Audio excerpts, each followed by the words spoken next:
मिर्ज़ा जलमी ने मशहूर यूट्यूबर नादिर अली को एक पॉडकास्ट में सवालात के जवाबात दिए हैं और उन सवालात के जवाबात देने में मिर्ज़ा जलमी ने किस कदर कहानियाँ करवाई हैं, उनमें से चंद कहानियाँ आपके पेश खिदमत हैं और उनका मुदल्लल जवाब आपके सामने इंशाल्लाह रखूँगा, जिससे आप समझ जाएंगे कि मिर्ज़ा जलमी जो है वो कहानियाँ करवाने में किस कदर माहिर है। सवाल यह किया गया कि क्या वालिदैन के कहने पर बीवी को तलाक दी जा सकती है, तो मिर्ज़ा जलमी ने उसका जवाब देते हुए एक बहुत बड़ी कहानी करवाई और वो कहानी ये कि हमारे सब कॉन्टिनेंट में मुसलमानों ने वालिदैन को खुदा का दर्जा दे दिया है। और ये ज़्यादातर हमारे सब कॉन्टिनेंट में मुसलमानों ने ना माँ बाप को ना आलमोस्ट खुदा के दर्जे पे फाइज कर दिया है, खुदा के दर्जे पर फाइज कर दिया है। और फिर इसी सवाल के जवाब में ये भी कहा कि वालिदैन के कहने पर बीवी को तलाक देना जुल्म है और वालिदैन के कहने पर बीवी को तलाक देना ये मासियत है और मासियत में वालिदैन की फर्माबरदारी नहीं हो सकती, क्योंकि ला ताअत लि मखलूकिन फी मासियतिल खालिक, खालिक की नाफरमानी में मखलूक की इताअत नहीं हो सकती। अब ये जो जवाब है इसमें जो मिर्ज़ा जलमी ने स्टेटमेंट दी है कि हमारे सब कॉन्टिनेंट के मुसलमानों ने अपने वालिदैन को खुदा के मर्तबे पर फायज कर दिया है, इसको आप ख़ुद देख लें सर्वे करके अपने मुआशरे के अंदर, क्या हमारे मुआशरे में ऐसा ही है? यानी गोया कि यह तासुर देने की कोशिश कर रहा है कि इतना वालिदैन की इताअत और फर्माबरदारी हमारे सब कॉन्टिनेंट में मुसलमान नौजवान करते हैं कि वो तो अपने वालिदैन को खुदा के मर्तबे पर फाइज किए बैठे हैं। बिल्कुल गलत बात है। हमारे यहाँ कई ऐसे वालिदैन हैं जो औलाद के हाथों से बेचारे परेशान होके जो ना वो किस कदर जो ना वो परेशानी की ज़िंदगी गुजार रहे हैं, और शादी होते ही साल 2 साल गुजरने के बाद कई ऐसे नौजवान और औलाद और बेटे ऐसे हैं जो वालिदैन को छोड़ के अलग होकर बैठ जाते हैं, बाद में अपने वालिदैन का माँ बाप का हाल तक नहीं पूछते, वो अपनी बीवियों के पीछे लग के वालिदैन को छोड़ के चले जाते हैं। उन वालिदैन को जिन वालिदैन ने सारी ज़िंदगी उनको पाला पोसा बड़ा किया और उनको जवान किया और उनकी शादी की, उन वालिदैन को साल 2 साल बीवी के पीछे ला के वो छोड़ के चले जाते हैं। यानी मिर्ज़ा ये तासुर देने की कोशिश कर रहा है कि गोया कि हमारे यहाँ तो इतनी वालिदैन की इताअत और फर्माबरदारी होती है, सब कॉन्टिनेंट में मुसलमान करते हैं कि वो हमारे यहाँ तो नौजवानों ने खुदा का मर्तबा नऊज़ बिल्लाह ताला वालिदैन को दे दिया है। तो जहाँ तक वालिदैन की इताअत और फर्माबरदारी का हुक्म है वो तो कुरान और सुन्नत में मौजूद है। कुरान और सुन्नत की तालीमात का खुलासा ये है कि हर मुबाह काम में भी वालिदैन की इताअत और फर्माबरदारी औलाद पर वाजिब है। अल्लाह रब्बुल इज़्ज़त फरमाता है वक़दा रब्बुका अल्ला ताबुदू इल्ला इय्याहु व बिल वालिदैनि इहसाना, और तेरे रब ने हुक्म दिया कि उसी की इबादत की जाए और वालिदैन के साथ हुस्न सलूक करने का अल्लाह रब्बुल इज़्ज़त ने हुक्म दिया है। व बिल वालिदैनि इहसाना, और वालिदैन के साथ हुस्न सलूक करने का हुक्म दिया। व वस्सैनल इंसान बिवालिदैहि हुस्ना, और हमने इंसान को वालिदैन के साथ हुस्न सलूक करने का हुक्म दिया। और अहादीस में मौजूद है कि नबी पाक सल्लल्लाहु अलैहि वसल्लम फरमाते हैं वालिदैन की रज़ा रब की रज़ा है और वालिदैन की नाराज़गी ये रब की नाराज़गी है। तो वालिदैन की इताअत और फर्माबरदारी हर मुबाह काम में वाजिब है, और बिलखुसूस उस वक्त जब वालिदैन दीनदार भी हों, दयानतदार हों और वो दीन की समझ रखने वाले हों। वो अगर अपनी बहू की नाफरमानी की वजह से अपने बेटे को हुक्म देते हैं कि हमारी इसके साथ नहीं बनती, ये नाफरमान है, ये झगड़ालू है, लड़ाई करती है, बद अखलाक है और ये हमारे साथ इसकी नहीं बनती, इसको तलाक दे दो, तो अब इस सूरत में शरीयत का हुक्म क्या है? इस सिलसिले में सही हदीस सुनन अबी दाऊद में 5138 नंबर और सुनन इब्न माजा में 2088 नंबर हदीस है। सैयदना अब्दुल्ला इब्न उमर रदियल्लाहु ताला अन्हुमा फरमाते हैं कि मेरी बीवी थी और वो मुझे बड़ी पसंद थी, मुझे महबूब थी, लेकिन मेरे वालिद उमर फ़ारूक रदियल्लाहु ताला अन्हु को मेरी बीवी नापसंद थी। उन्होंने मुझे हुक्म दिया कि अपनी बीवी को तलाक दे दो। तो मैं नबी पाक अलैहिस्सलातु वस्सलाम की बारगाह अक़दस में हाज़िर हुआ और अर्ज़ की या रसूलल्लाह मेरे वालिद कहते हैं कि मैं अपनी बीवी को तलाक दे दूँ। तो नबी पाक अलैहिस्सलातु वस्सलाम ने हुक्म दिया कि अपनी बीवी को तलाक दे दो। इस सही हदीस से भी मालूम हुआ कि वालिदैन की इताअत जो है वो किस कदर ज़रूरी है। रसूलुल्लाह सल्लल्लाहु अलैहि वसल्लम ने हज़रत अब्दुल्ला बिन उमर से कहा कि तुम बीवी को तलाक दे दो, और उन्होंने फिर बीवी को तलाक दे दी, क्योंकि उनके वालिद हज़रत उमर रज़ी अल्लाह ताला अन्हु अपनी उस बहू से राज़ी नहीं थे, उनको पसंद नहीं करते थे। और इसके अलावा मुस्नद अहमद इब्न हंबल में एक हदीस है, अगरचे वो सनद के अतबार से कमज़ोर है, लेकिन फिर भी उसके साथ ये सही हदीस उसकी तईद कर रही है कि सैयदना मुआज़ इब्न जबल रज़ी अल्लाह ताला अन्हु फरमाते हैं कि नबी पाक सल्लल्लाहु अलैहि वसल्लम ने मुझे 10 कलिमात का हुक्म दिया, वसीयत फरमाई, और उसमें यह कि वला तउक्कन्ना वालिदैका व इन अमराका अन तखरुजा मिन अहलिका व मालिका।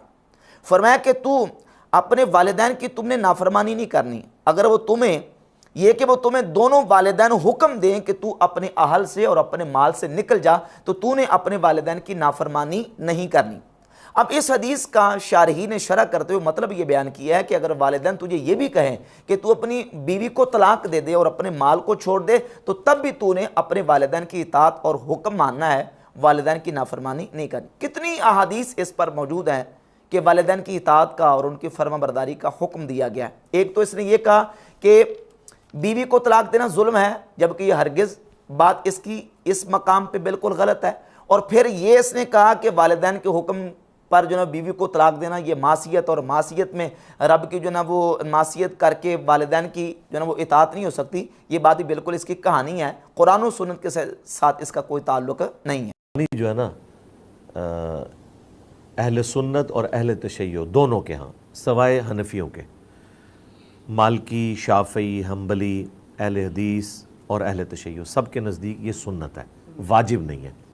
दूसरी कहानी मिर्ज़ा ने यह करवाई है कुर्बानी का मसला बयान करते हुए कि कुर्बानी करना बाकी तमाम मकातब फ़िक्र के यहाँ सुन्नत है, सिर्फ हनफियों के यहाँ वाजिब है। और बाकायदा इसने गिना है कि अहले तशय्यो के यहाँ, शाफियों के यहाँ, मालिकियों के यहाँ, हम्बलियों के यहाँ, अहले हदीस के यहाँ कुर्बानी करना सुन्नत है, सिर्फ और सिर्फ हनफियों के यहाँ कुर्बानी करना वाजिब है।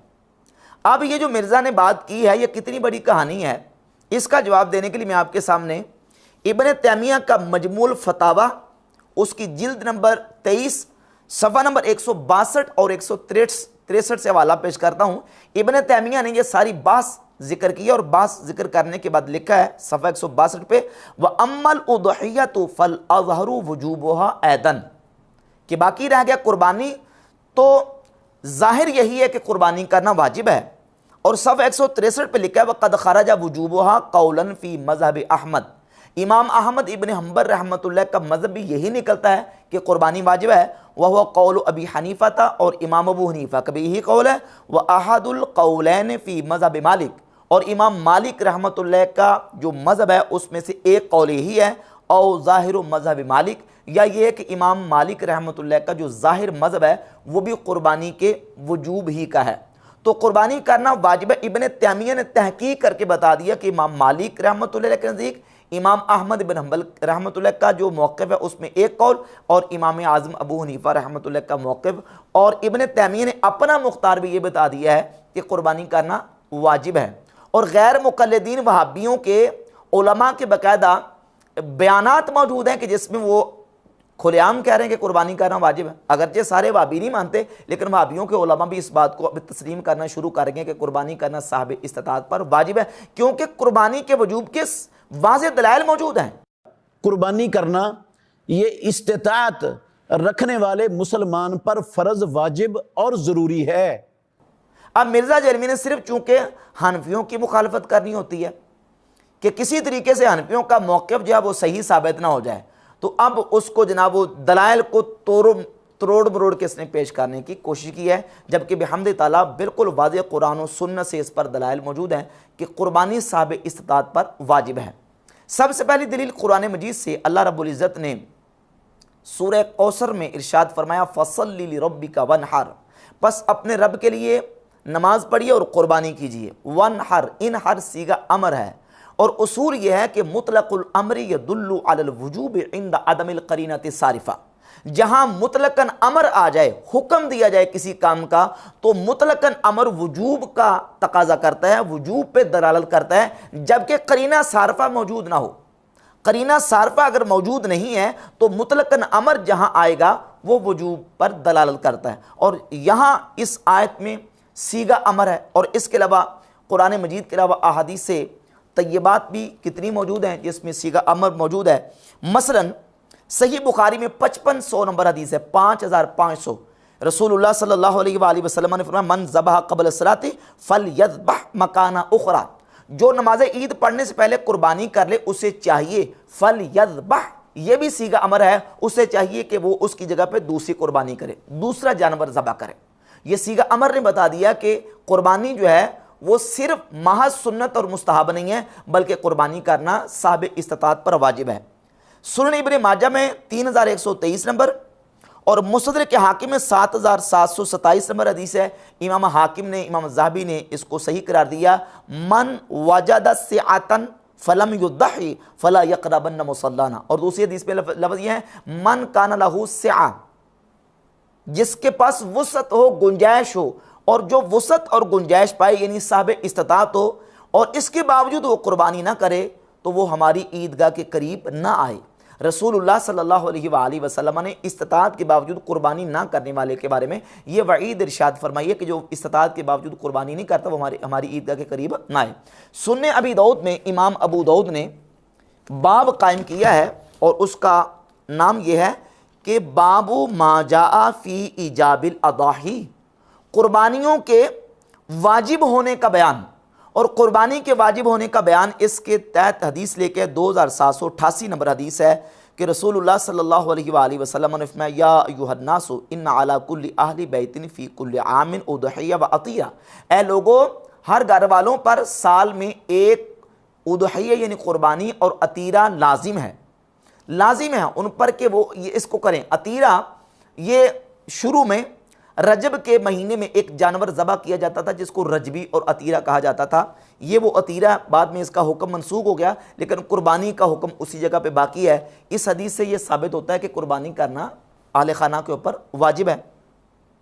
और इसके अलावा कितनी अहादीस मौजूद हैं जिससे इस बात की वजाहत होती है कि कुर्बानी करना साहिब इस्तिताअत पर वाजिब है। और फिर जिस अंदाज से कुर्बानी के जानवर के औसाफ एहतमाम के साथ बयान किए गए कि उसमें ये ऐब ना हो, ये ना हो, ये ना हो, ये सारी चीज़ें डिटेल के साथ बयान करना इस बात का बिल्कुल बैयन और वाज़ेह सबूत है कि कुर्बानी करना साहिब इस्तिताअत पर वाजिब है। अगर महज मुस्तहब या सिर्फ सुन्नत होता तो इस कदर उसका एहतमाम और जानवर के औसाफ बयान ना किए जाते। ये पूरे औसाफ बयान करना भी एक गोया कि इसके ऊपर दलाल करता है कि कुर्बानी वाजिब है। बेहम्द तआला कुरान और सुन्नत से इस पर दलाइल मौजूद हैं। अब इसका रद्द करने के लिए ये कहता जी कि मुसन्नफ इब्न अबी शैबा में एक हदीस मौजूद है कि सैयदना अबू बकर सिद्दीक और हज़रत उमर फ़ारूक रज़ियल्लाहु ताला अन्हुमा दोनों इस्तिताअत के बावजूद कुर्बानी नहीं किया करते थे। लेकिन अल मुसन्नफ इब्न अबी शैबा में मौजूद है कि हज़रत अबू बकर और उमर रज़ियल्लाहु ताला अन्हुमा अलैहिस्सलाम बाज़ औक़ात इस्तिताअत के बावजूद कुर्बानी छोड़ देते थे कि लोग इसे फ़र्ज़ ना समझ लें। ये मिर्ज़ा जेलमी की तरफ से इतनी बड़ी कहानी और गप है कि मिर्ज़ा जेलमी ये हवाला इन अल्फाज के साथ मुसन्नफ इब्न अबी शैबा से साबित नहीं कर सकता। हवाला तो दे दिया और ये भी कह दिया कि इस्तिताअत के बावजूद शेखैन अबू बकर और उमर रज़ियल्लाहु ताला अन्हुमा वो कुर्बानी नहीं किया करते थे। भाई कहाँ यह हदीस लिखी हुई है? इसका हवाला पेश करो, दिखाओ। वैसे तुम स्कैन दिखाते हो पूरे पूरे जो ना वो उसके बाकायदा तस्वीरें बना दिखाते हो कि ये हदीस इसमें लिखी हुई है, और फिर उन तस्वीरें में किस कदर ये डंडी मारता है वो भी अहले इल्म पर वाज़े है। ये जो तुमने हदीस बयान की है कि मुसन्नफ इब्न अबी शैबा में ये हदीस मौजूद है कि शेखैन अबू बकर उमर रज़ियल्लाहु ताला अन्हुमा इस्तिताअत के बावजूद कुर्बानी नहीं किया करते थे, ये ज़रा निकाल के दिखाओ हदीस इन्हीं अल्फाज के साथ। बिल्कुल ये दुनिया की ऐसी गप और झूठ और कहानी इसने मिर्ज़ा ने सुनाई है कि जिसको ये साबित नहीं कर सकता। अस-सुनन कुबरा लिल बैहक़ी में इमाम बैहक़ी ने ये रिवायत ज़िक्र की हैं, लेकिन उन रिवायात को ज़रा उसकी सनद को चेक करें। जब मैंने इसके सामने सैयदना खालिद बिन वलीद रज़ियल्लाहु ताला अन्हु के जहर पीने वाला वाक़या बयान किया था तो इसने उसके जवाब में ये कहा था कि इस रिवायत के अंदर इमाम सुफियान इब्न उयैना मुदल्लिस हैं और वो अन के साथ रिवायत कर रहे हैं, और दूसरा रावी इसमें इस्माइल बिन अबी खालिद है। तो इन रिवायतों को ज़रा निकाल के दिखाओ ना सुनन कुबरा बैहक़ी से। इन रिवायात के अंदर भी वही सुफियान इब्न उयैना है और अन के साथ रिवायत कर रहे हैं, और इस्माइल बिन अबी खालिद अन के साथ रिवायत कर रहे हैं। तो उन रिवायात को अगर सही भी माना जाए तो तब भी इन तमाम रिवायत और आसार के अंदर कोई ऐसा लफ्ज़ मौजूद नहीं है कि शेखैन रदियल्लाहु ताला अन्हुमा इस्तिताअत के बावजूद कुर्बानी नहीं किया करते थे। उनके पास इस्तिताअत नहीं होगी और उन पर कुर्बानी वाजिब नहीं होगी, तो जिस पर कुर्बानी वाजिब नहीं है उस पर कुर्बानी करना लाजिम नहीं है। ये तो उसके लिए हुक्म है कि जिसने इस्तिताअत पाई और उसके बावजूद वो कुर्बानी नहीं की। इसका एक और सोल्यूशन ये है कि आप अगर अपनी ज़िंदगी में आधा पौना घंटा निकाल सकते हैं ना, तो मगरिब से आधा घंटा पहले आप जोर असर पढ़ें और जैसे ही मगरिब हो जाए मगरिब इशा पढ़ लें। 4 नमाजें ऑलमोस्ट आप पौने घंटे के स्पैन में इकट्ठी कर लें। फजर बहरहाल आपको अलग पढ़नी होगी। इस सिलसिले में मिर्ज़ा जेलमी ने इसी पॉडकास्ट में तीसरी कहानी ये करवाई है। एक सवाल के जवाब में सवाल नादिर अली साहब ने यह किया था कि एक बंदा वो 5 नमाजें इकट्ठी करके रात को आके पढ़ता है, तो क्या 5 नमाजें इकट्ठी करके पढ़ सकता है? तो मिर्ज़ा ने उसके जवाब में ये कहा जी कि 5 नमाजें तो इकट्ठी करके नहीं पढ़ सकता, अलबत्ता 3 वक़्त में नमाजें इकट्ठी की जा सकती हैं। यानी फ़जर के वक़्त फ़जर पढ़ ली जाए और ज़ोहर और असर को इकट्ठा पढ़ लिया जाए और मगरिब और इशा को इकट्ठा पढ़ लिया जाए, और फिर उसके बाद अगला जो इसने स्टेप लिया है वो ये है कि 2 वक़्त में पढ़ लिया जाए। वो इस तरह के ज़ोहर और असर को असर के आखिरी वक़्त में पढ़ लें, सूरज गुरूब होने से चंद मिनट पहले, और मगरिब और इशा को मगरिब होते ही दोनों को इकट्ठा पढ़ लें। फजर की 1 वक़्त में होगी और 4 नमाजें ये इकट्ठी हो गई। मौजे करो। ये कहानी करवाई है और कहानी इसने करवा के फिर दलील भी देने की कोशिश की है और सही मुस्लिम से एक रिवायत पेश की है सैयदना अब्दुल्ला इब्ने अब्बास रदियल्लाहु ताला अन्हुमा के हवाले से।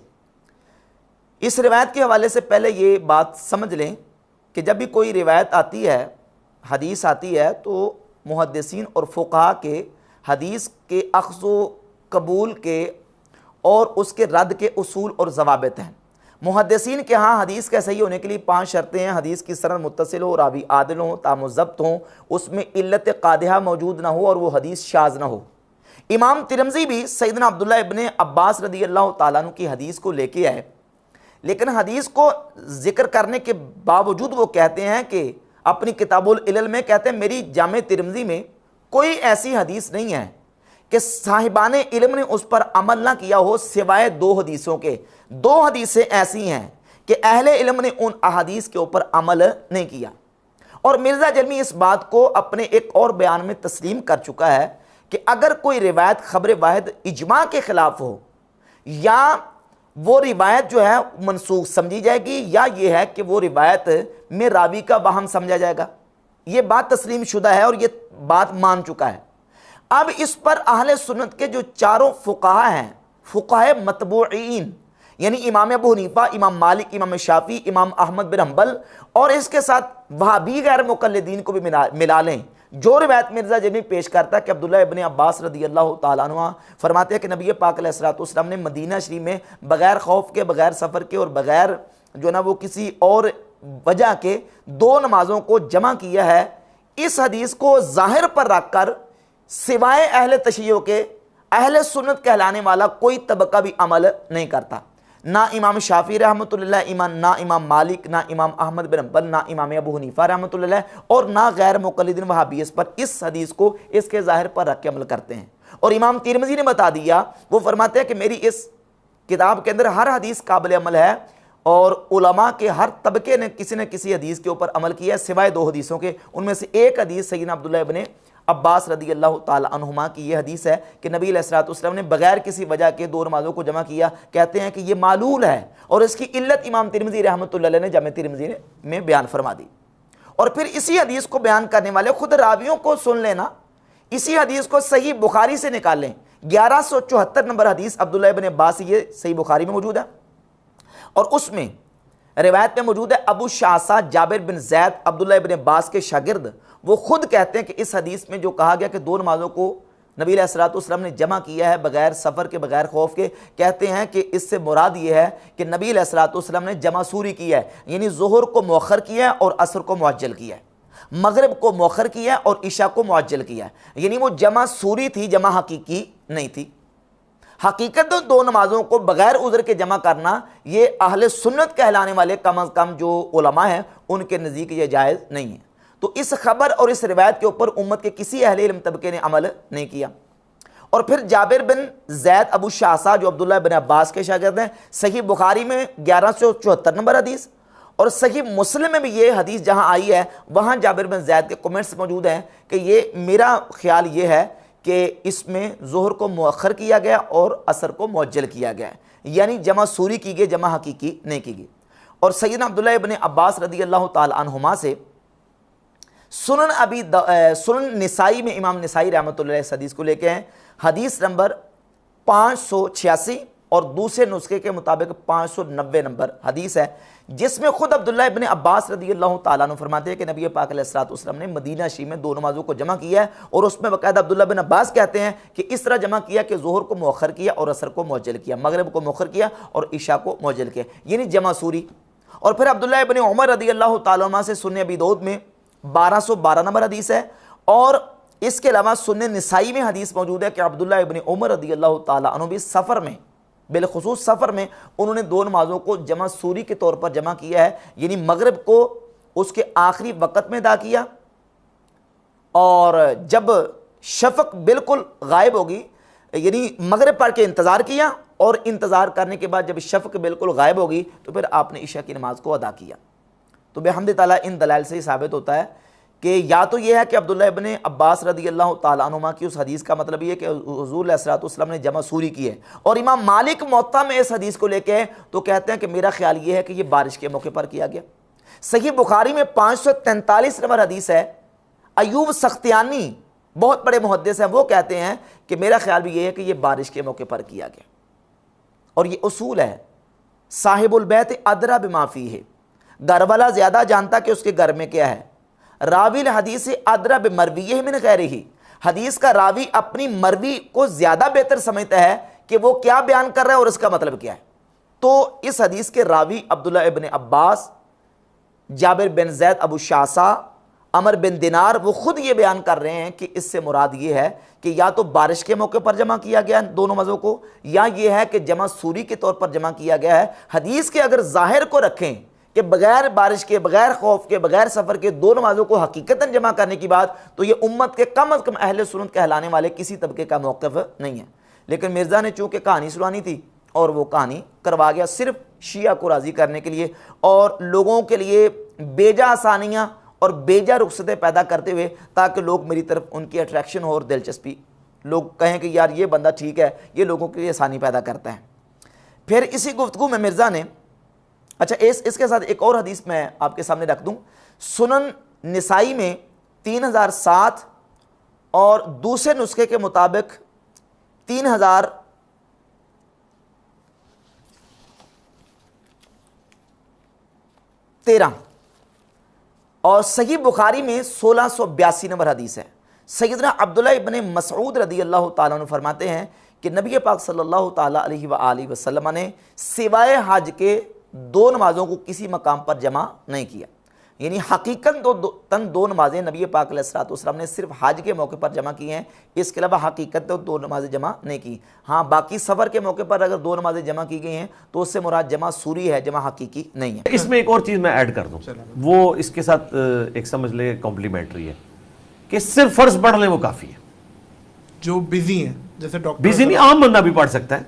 हाँ, सुन्नत तो एक नफली इबादत है। सही है। फिर इसी गुफ्तगू में मिर्ज़ा ने ये साथ अटैच ये भी बात की है कि ये कहते हैं जी कि इशा की 17 रकतें हैं, जबकि टोटल कुल रकतें नमाज़ों की, पांचों नमाज़ों की वो 17 बनती हैं फ़र्ज़। सिर्फ आप फ़र्ज़ पढ़ लें, बाकी सुन्नतें और वाजिब अगर आप नहीं भी अदा करते तो कोई हर्ज नहीं, कोई गुनाह नहीं है, सिर्फ आप फ़र्ज़ ही अदा कर लें तो ये आपके लिए काफ़ी हैं। जबकि सुन्नतों और वाजिबात के अदा करने की न सिर्फ तरगीब है बल्कि सुन्नत मुअक्कदा और वितर जो वाजिब है उसको अदा करना लाजिम और ज़रूरी है। और सुन्नत की अहमियत यह है कि नबी पाक सल्लल्लाहु अलैहि वसल्लम ने फरमाया, सही बुखारी में हदीस है, मर रागिब अन सुन्नती फलैसा मिन्नी, जिसने मेरी सुन्नत से मुंह फेरा उसका मेरे साथ कोई ताल्लुक़ नहीं। जामे तिरमिज़ी में और मिशकात में ये सही हदीस है कि रसूलुल्लाह सल्लल्लाहु अलैहि वसल्लम ने फरमाया 6 बंदे हैं जिन पर अल्लाह रब्बुल इज़्ज़त की लानत है, और उनमें से एक ये अत्तारिकु लिसुन्नती, मेरी सुन्नत को छोड़ देने वाला, मेरी सुन्नत को तर्क करने वाला। सही मुस्लिम में हदीस है, सैयदना अब्दुल्लाह इब्न मसऊद रदियल्लाहु ताला अन्हु फरमाते हैं, लौ तरक्तुम सुन्नत नबिय्यकुम लदललतुम, अगर तुम अपने नबी की सुन्नत को छोड़ दोगे तो तुम गुमराह हो जाओगे। तो नबी पाक सल्लल्लाहु अलैहि वसल्लम ने जिन सुन्नतों की ताकीद फरमाई है, और वितर तो वाजिब है, वितर जो वाजिब है सुन्नत है मुअक्कदा, और वितर जो वाजिब है उनको अदा करना लाजिम और ज़रूरी है। वितर वाजिब है, इसकी भी दलील बाकायदा हदीस में मौजूद है, सुन्ने अबी दाऊद में हदीस मौजूद है, वितर को लाजिम करार दिया गया। और सही मुस्लिम में हदीस है कि नबी पाक सल्लल्लाहु अलैहि वसल्लम ने फरमाया, जिसे अंदेशा हो कि वो सुबह जाग नहीं सकेगा तो उसे चाहिए कि वो सोने से पहले वितर पढ़ ले। यहाँ भी सीगा अमर का मौजूद है, और ये कानून है कि मुतलकुल अम्र यदुल्लु अलल वजूब इंद अदमिल करीनति सारिफा, करीना सारिफा मौजूद ना हो तो मुतलकन अमर वजूब के लिए आता है। नबी पाक अलैहिस्सलातु वस्सलाम ने सीगा अमर के साथ वितर को अदा करने का हुक्म इरशाद फरमाया। और इसके अलावा सैयदा आयशा तो सिद्दीक़ा रदियल्लाहु ताला अन्हा से सुन्ने अबी दाऊद में हदीस मौजूद है, वो फरमाती हैं कि नबी पाक सल्लल्लाहु अलैहि वसल्लम ज़ोहर की पहली 4 रकतें हमेशा अदा फरमाते थे, हुजूर उसको तर्क नहीं फरमाते थे। और ये भी याद रखें कि ये भी उसूल है कि नबी पाक सल्लल्लाहु अलैहि वसल्लम ने किसी अमल को मुवाज़बत के साथ और दवाम के साथ, इस्तिमरार के साथ अदा किया हो, हुजूर ने उसको तर्क ना किया हो और करीना सारफा मौजूद ना हो, तो उस अमल से भी सुन्नत मुअक्कदा होना और वजूब किसी चीज़ का साबित होता है। और फिर फजर की सुन्नतें तो वो हैं जिसके बारे में सुन्ने अबी दाऊद में हदीस है, और वो कम से कम दर्जा हसन की हदीस है कि फजर की 2 रकतें ना छोड़ो, अगरचे घोड़े तुम्हें अपने पाँव तले रौंद क्यों ना डाले। तो ये बहमद तआला अहादीस मौजूद है जिससे ये साबित होता है कि सुन्नत हाय मुअक्कदा और वितर को छोड़ने की इजाज़त नहीं है। बाकी रह गई जहाँ तक बात है इशा की 17 रकतों की, तो किसने कहा कि इशा की 17 रकतें अदा करनी है? इशा के फ़राइज़ अदा करें, वाजिब अदा करें, और जो सुन्नत मुअक्कदा है उसको अदा करें। बाकी जो वो सुन्नत गैर मुअक्कदा अगर अदा नहीं भी करता तो गुनाहगार नहीं है। हाँ, उसके सवाब में कमी आएगी लेकिन गुनाहगार नहीं होगा। और नफल तो फिर नफल है, पढ़ ले तो सवाब है, ना पढ़े तो कोई गुनाह नहीं है। जहाँ तक किसी रकत के साबित होने का जिक्र है तो हम उसकी बात करते हैं कि उसका सबूत जो है वो फ़र्ज़ के तौर पर, वाजिब के तौर पर, सुन्नत के तौर पर और मुस्ताहब के तौर पर जो है हम उसके अदा करने की तरगीब देते हैं। बाकी जहाँ तक बात है उस पर जो ना वो लोगों को बताने की कि इसको ज़रूरी अदा करना, तो वो फ़राइज़ व वाजिबात और सुन्नत है मुअक्कदा है। और इस सिलसिले में मिर्ज़ा ने एक वाक़े का सहारा लिया कि सही बुखारी में वाक़या मौजूद है कि नबी पाक अलैहिस्सलातु वस्सलाम की बारगाह अक़दस में एक अराबी पेंडू आए, नबी अलैहिस्सलातु वस्सलाम ने उनको तालीम दी, और उस तालीम में सिर्फ फ़राइज़ थे, उसमें सुन्नतें नहीं थी, वाजिबात नहीं थी। तो जब वो शख्स गया तो अर्ज़ की, हुजूर मैं इसमें ना कमी करूँगा ना ज़्यादती करूँगा। तो नबी पाक अलैहिस्सलातु वस्सलाम ने फरमाया, जिसने देखना हो जनती को इसको देख ले। इससे साबित हुआ कि सिर्फ फ़र्ज़ पूरे करने, सुन्नत अगर आप अदा नहीं भी करते तो कोई हर्ज नहीं है। जबकि दलाइल मौजूद हैं कि नबी पाक अलैहिस्सलातु वस्सलाम ने सुन्नत को लाजिम पकड़ने का हुक्म दिया है, और सुन्नत के तर्क पर जो ना वो लानत की वईद फरमाई है। इससे ये हरगिज़ साबित नहीं होता। इसके उलमा ने पूरे जवाबात तफसील के साथ दिए हैं कि इसका एक जवाब ये है कि उस वक़्त बहुत सारी चीज़ें शरीयत की तरफ से वाजिब नहीं की गई थी, तो नबी पाक अलैहिस्सलातु वस्सलाम ने उनका जिक्र नहीं किया। कई ऐसी मुहर्रमात है जो बाद में चीज़ें हराम हुई, उनका जिक्र भी नहीं किया गया। या ये कि नबी अलैहिस्सलातु वस्सलाम ने अपनी तरफ से एक उसको सहूलत दी, क्योंकि नबी पाक अलैहिस्सलातु वस्सलाम को अल्लाह रब्बुल इज़्ज़त ने इसका इख्तियार दिया है इस चीज़ का। जैसे कि सुन्ने अबी दाऊद में एक हदीस मौजूद है कि नबी पाक अलैहिस्सलातु वस्सलाम की बारगाह अक़दस में एक शख्स आए, सुन्ने अबी दाऊद में 427 नंबर हदीस है कि या रसूलल्लाह फमुरनी बि अमरिन जामिन इदा अना फ़अलतु अज़्ज़ा अन्नी, हुजूर मुझे ऐसा कोई जामी अमर बता दीजिए जब अगर उसको मैं अदा करता हूँ तो मेरी तरफ से काफ़ी हो जाए। तो नबी पाक अलैहिस्सलातु वस्सलाम ने फरमाया, हाफिज़ अलल असरैन, तू असरैन की मुहाफ़ज़त कर, 2 नमाज़ों की हिफाजत कर। अब नबी पाक अलैहिस्सलातु वस्सलाम ने 2 नमाज़ों की हिफाजत करने का हुक्म दिया कि तुम ये अमर जामे कर लोगे तो ये तुम्हारे लिए जन्नत में दाखिले का सबब बन जाएगा। तो अब ये 2 नमाज़ों की हिफाजत करने का जो हुक्म दिया गया है, शारहीन को उठाकर देख ले, मुहद्दिसीन फ़ुक़हा ने लिखा कि ये नबी पाक अलैहिस्सलातु वस्सलाम ने अपने खुसूसी इख्तियार के साथ उस आने वाले सहाबी को हुज़ूर अलैहिस्सलातु वस्सलाम ने ये स्पेशली उनके लिए नबी पाक अलैहिस्सलातु वस्सलाम ने रुख़सत बयान फरमाई। इससे ये साबित नहीं होता कि ये कानून बन जाए और हर जो उम्मती और कलमा पढ़ने वाला है वो सिर्फ इसी पर इत्तिफ़ाक़ करे। तो उस अराबी के हवाले से मुहद्दिसीन और फ़ुक़हा ने कई जवाब दिए हैं और बेहम्दिल्लाह मैंने इसका मुकम्मल जवाब रिकॉर्ड भी करवाया है।